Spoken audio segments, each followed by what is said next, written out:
আসসালামু আলাইকুম ভিউয়ার্স, কৃষকের কৃষি ভিডিও নিয়ে আমি আবার উপস্থিত হলাম।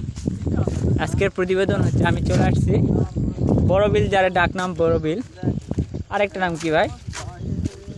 হ্যাঁ, আরেক নাম কি করল আব্বু? এটা আরেক নাম হলো সন্ন্যাসতুলি। কারণ এখানে একটা সন্ন্যাসের গাছ আছে।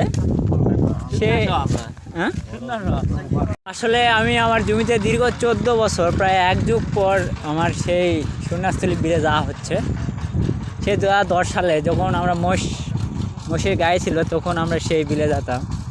কিন্তু পরিস্থিতির কারণে সেই জমিতে আর যাওয়া হয় নাই। সেই এক যুগ পর আবার যাওয়া হচ্ছে, সেই বিষয়ে আবার ভিডিও করলাম। সেই ছোটো থাকতে ক্লাস 5-এ তখন পড়তাম, তখন জমিতে চাষ করা হয়েছিল। সেই সময় মোষ ছিল। আসলে যাতায়াতের সমস্যার কারণে তখন ধান লাগানো হয়নি, অনেক দূর যেতে হবে। তো আপনার থাকবে।